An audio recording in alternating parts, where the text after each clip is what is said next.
When my wife died, her wealthy employer called. "Booker," he said, "I've discovered something. Come to my office immediately." Then he warned, "Don't tell your son or daughter-in-law. Your life may be at risk." Arriving, I saw who waited at the door and froze. My blood ran cold. I understood then. My wife hadn't simply passed. She was taken. But before I reveal what I found in that office, you must understand how the day of her funeral became the day my own son declared war on me. My name is Booker King. I'm 72. For 40 years, I managed warehouse logistics, and before that, I served this country with a rifle. I can read a room, and I sense a storm coming. Yet nothing prepared me for the tempest that entered St. Jude's Baptist Church that humid Tuesday. I sat in the front pew, gazing at the mahogany casket holding Esther. My Esther. We were married 45 years. She was a small woman, her hands rough from work, but her heart could embrace the world. For 3 decades, she worked as head housekeeper and personal assistant to Alistair Thorne, a billionaire who trusted only one person with his life, my wife. Soft organ music hummed in my chest. The church filled with neighbors, choir members, even some of Mr. Thorne's staff.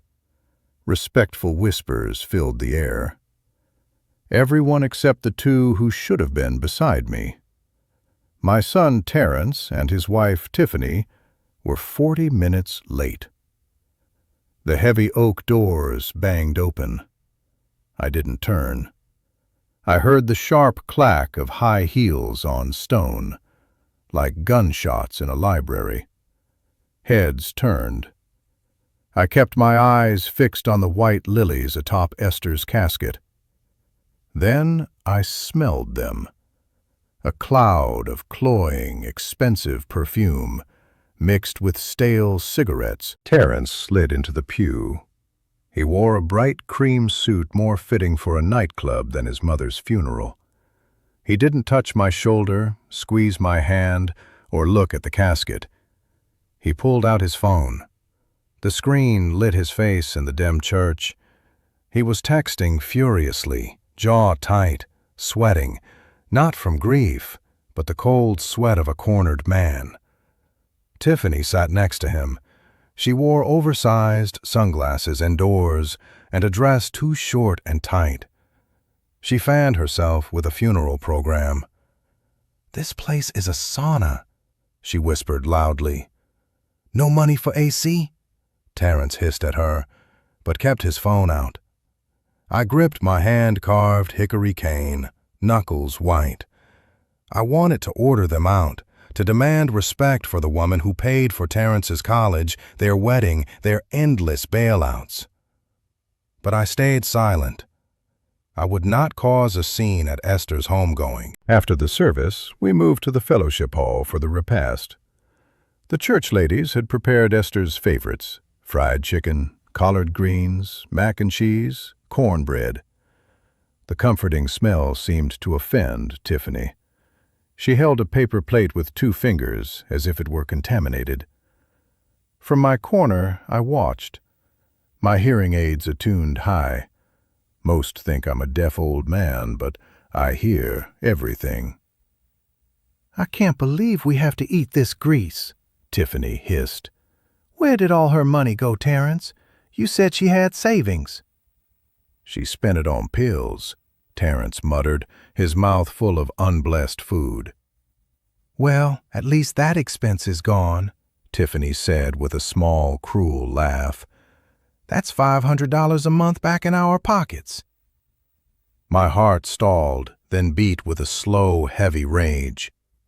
My wife wasn't yet in the ground an hour, and they were celebrating the savings on her heart medication.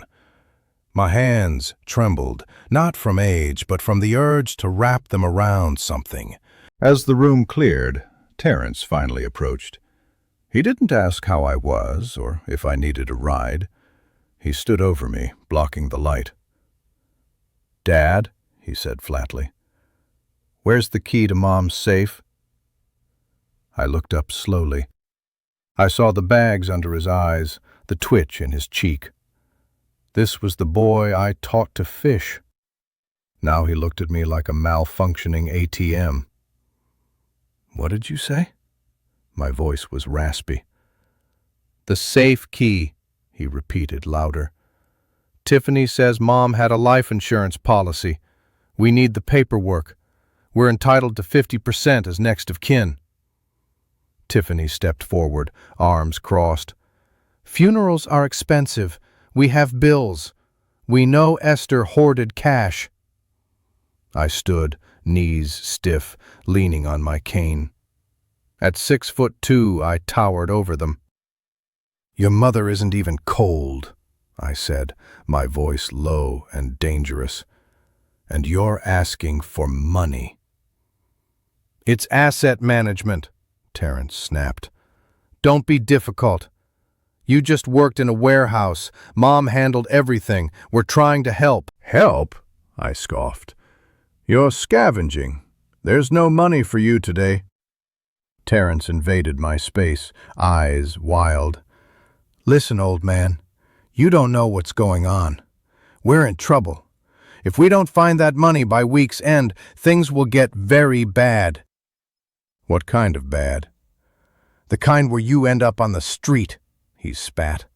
"Now give me the key or I'll turn this house upside down." He reached for my pocket. I slapped his hand away with surprising speed. "Get out of my face," I growled. Tiffany gasped. "You're senile. We should have you committed." "We'll discuss that later," Terrence said, his voice a menacing whisper. "You have until tonight. If I don't have that key, I'm calling a social worker. I'll say you're unfit. I'll sell this house out from under you." He stormed out. Tiffany shot me a look of disgust and followed, her heels clicking like a ticking clock. I stood alone in the silent hall. My own son. Desperate.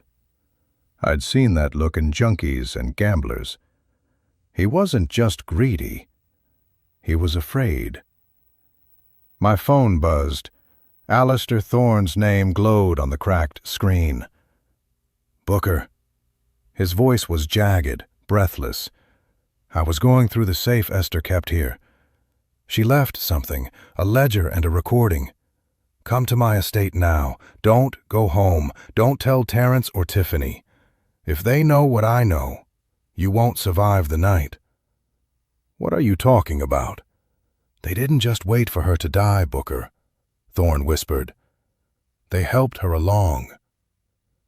The room spun. I steadied myself on a chair. Grief evaporated, replaced by cold resolve. I walked to my rusted 1990 Ford pickup. In the glove box, wrapped in an oily rag, was my old service pistol. I checked the chamber. Loaded.